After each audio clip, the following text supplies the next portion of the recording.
Hi, this is a 50,000 foot overview of what your ACL rehab and recovery should look like. Assuming that you're one of my clients and one of the many clients who starts at a later phase after dealing with some issues earlier in their rehab and struggling to find the program that's right for them. Generally, the overview of how this will work for you is that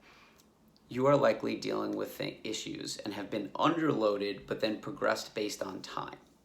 We'll start with a series of objective strength testing and criteria. That will allow us to show you where you're at and know what your true strength numbers are. We will then take a few steps back in regards to some of the more functional things you're probably doing,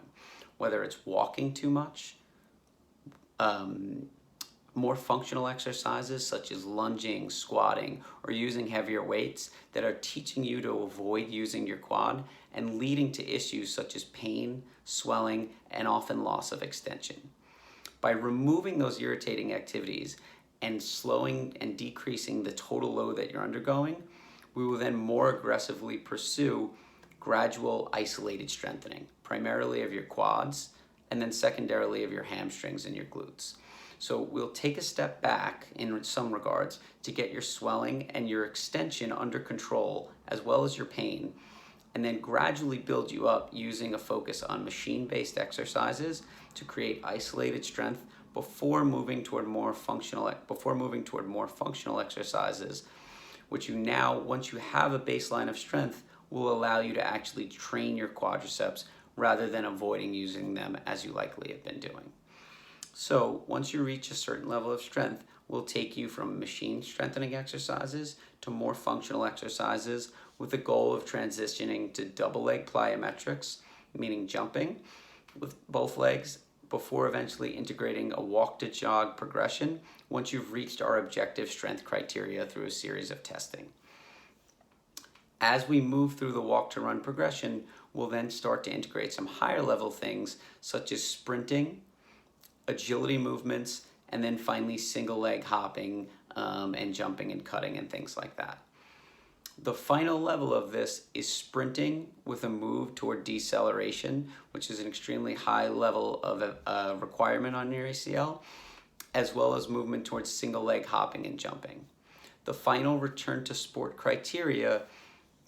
is a series of hop testing along with a series of strength tests. The best thing we could do is compare symmetry side to side. So we're looking for 100% symmetry in those testing before clearing you for return to sport. Of course, that comes once you've already been cleared by a surgeon, which often comes with less stringent criteria than we use.